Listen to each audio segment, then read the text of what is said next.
Good afternoon class. आज हम पढ़ेंगे क्या, ग्रेविमेट्रिक एनालिसिस की। ग्रेविमेट्रिक एनालिसिस क्या होता है?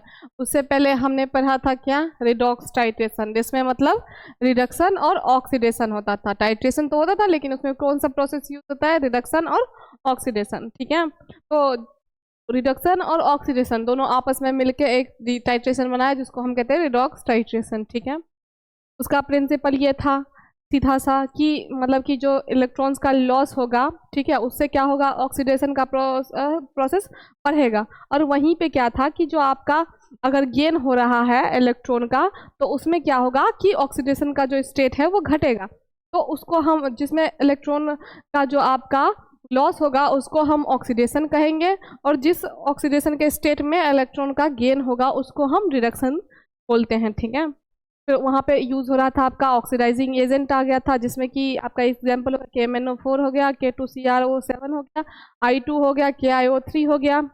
फिर रिड्यूसिंग एजेंट आ गया, रिड्यूसिंग एजेंट में भी FeCl2 हो गया, H2S हो गया, NaH हो गया, लिथियम LiH हो गया, LiAlH4 हो गया और CH2। ठीक है, फिर उसमें भी इंडिकेटर्स का यूज़ हो रहा था, अलग अलग इंडिकेटर, जैसे self indicator, external indicator, internal indicator, अलग अलग उसके एग्जाम्पल्स दिए हुए थे आपके टाइप्स में। आपने पढ़ाई था कि आइडोमेट्री होता है, आयोडीमेट्री होता है, ब्रोमोमेट्री होता है, सेरीमेट्री होता है, परमैग्नोमेट्री होता है। ठीक है, एक क्लास में डाइक्रोमेट्री होता है।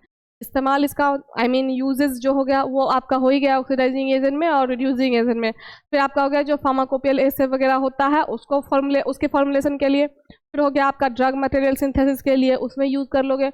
वही हो गया कि जो आपका सैनिटाइजिंग वाटर होता है या फिर ब्लीचिंग मटेरियल होता है उनमें भी इसका यूज़ आप कर सकते हो। ठीक है, तो आज हम पढ़ेंगे ग्रेविमेट्री एनालिसिस। ठीक है, कि ग्रेविमेट्रिक एनालिसिस क्या होता है तो देखते हैं। Gravimetric analysis is a group of analytical method in which amount of analyte is determined by the measurement of mass of pure substance containing in the analyte। ठीक है, सिंपल सा इसका मतलब है कहना कि जो आपका ग्रेविमेट्रिक एनालिसिस होता है वो एक ग्रुप ऑफ एनालिटिकल मेथड है। जो एनालिटिकल मेथड है उसका एक ग्रुप है। ठीक, जिसमें क्या होता है कि जो एनालाइट का अमाउंट होता है उसका पता करते हैं हम, किसको मेजर करके, तो प्योर सब्सटेंस जो आपका होता है उसके मास का मेजरमेंट करके। ठीक है, तो इससे पता चलता है तो बेसिकली इसको हम कहते हैं ग्रेविमेट्रिक एनालिसिस। सिंपल है कि हमको उस एनालाइट का मतलब कि एनालाइट का क्या करना है, मेजर पता करना है। तो उसके लिए हम क्या करते हैं, जो आपका प्योर सब्सटेंस है इसका एनालाइट का, उसको हम मेजर करके मास करके प्रोसेस में लाते हैं। उसके बाद हम उससे पता कर सकते हैं कि जो आपका एनालाइट का अमाउंट होगा वो कितना होगा। ठीक है, मतलब अननोन एक हो गया आपका, जैसे कि प्योर एनालाइट है आपका तो उसका तो आपको पता होगा, जो उसमें अननोन मतलब कि अदर है उसका नहीं पता।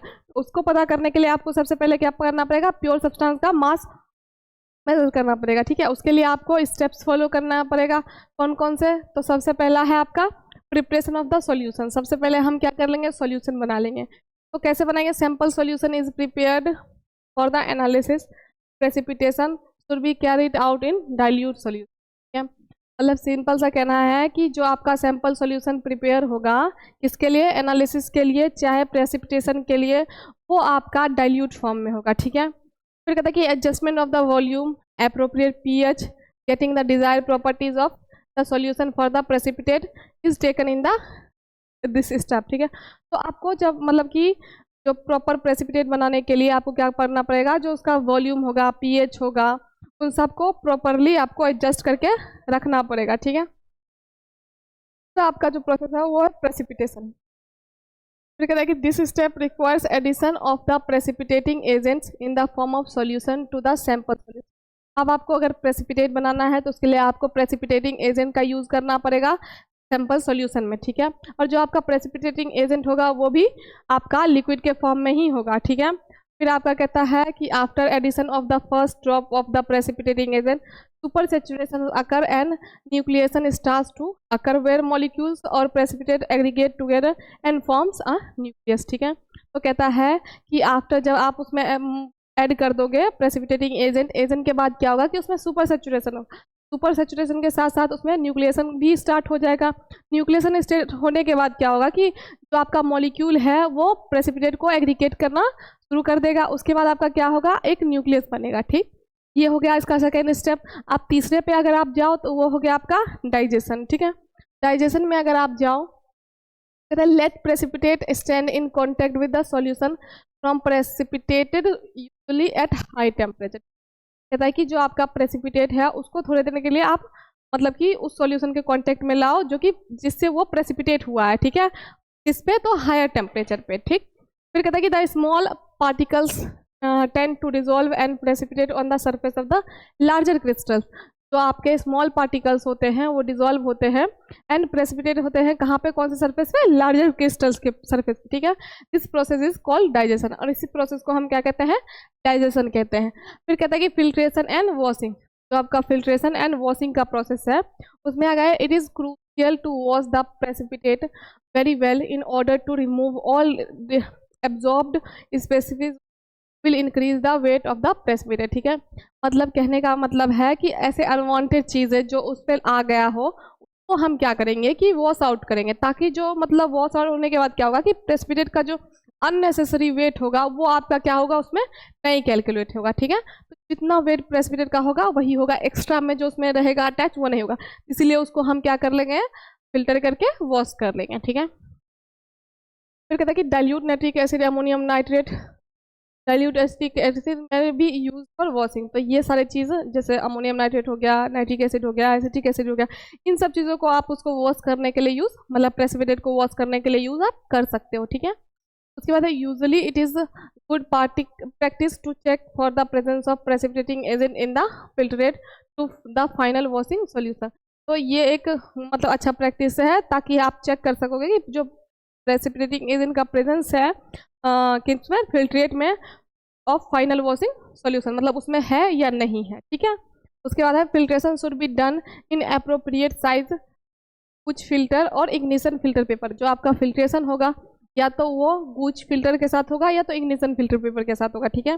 फिर आपका पांचवा प्रोसेस आ गया ड्राइंग और इग्निशन, ठीक है। में क्या करोगे कि जो remove solvent and wash electrolyte it is heated at, आपको क्या करना है इसमें, सॉल्वेंट को रिमूव करना है, वॉश करना है किसको, इलेक्ट्रोलाइट को। तो इसके लिए आप क्या करोगे कि हीट करोगे इसको 110 से लेके 120 डिग्री पर 1 से लेके 2 घंटे तक, ठीक है। तो वो क्या होगा, ड्राई हो जाएगा आपका, ठीक। अब आया वेइंग क्या बारी, मतलब उसको वजन वे करने का बारी, ठीक है। तो कहते हैं कि after the precipitate is allowed to cool it is weighed. अब जब आपका क्या होगा कि प्रेसिपिटेट वहाँ पे ड्राई होने के बाद जब ठंडा हो जाएगा तो ठंडा होने के बाद आप उसको क्या करोगे कि उसको वे कर लोगे, ठीक है। आप कहते हैं it is properly calibrated analytical balance instrument, ठीक है। अब ये जो आपका वे करोगे आप प्रॉपरली अच्छे से, ऐसा मशीन एनालिटिकल बैलेंस यूज़ करो या इंस्ट्रूमेंट यूज़ करो तो आपका प्रॉपरली वर्किंग में हो, अच्छे कंडीशन में हो, ठीक है, ताकि आपका जो मेजरमेंट आए वो सही आए। Advance and good weighing techniques, जो आपका एडवांस एंड गुड मतलब एक टेक्निक है उसको इस्तेमाल करो ताकि एरर आने का चांसेस जो हो वो कम हो, ठीक है। अब है कैलकुलेशन, कैलकुलेट कैसे करोगे। तो सबसे पहले क्या करोगे, wait of analyte is calculated from the weight of precipitate. तो एनालाइट का वेट है वो आप प्रेसिपिटेट के वेट से कैलकुलेट कर लोगे। कैलकुलेट करने के बाद क्या करोगे, stoichiometric calculation method is use for gravimetric. अब देखो ग्रेविमेट्रिक को कैलकुलेट करने के लिए आपको स्टोइचियोमेट्रिक मेथड कैलकुलेशन मेथड का यूज करना पड़ेगा, ठीक है। कहता है कि the result of gravimetric determination usually is reported as percentage of analyte. तो आपका ग्रेविमेट्रिक जो पता चलेगा आपका कि रिजल्ट ऑफ ग्रेविमेट्रिक डिटर्मिनेशन वो आपको ऐसे पता चलेगा, reported as percentage of analyte, मतलब कि जो एनालाइट का परसेंटेज होगा वो कितना होगा, ठीक है। फिर कहता है कि two value are needed, the weight of analyte and weight of the sample. जो आपका 2 वैल्यू होगा जो कि आपको एक होगा आपका वेट ऑफ एनालाइट और वेट ऑफ सैंपल, ठीक है। फिर कहता है कि to calculate the weight of analyte from the weight of the precipitate gravimetric factor GF is use, ठीक है।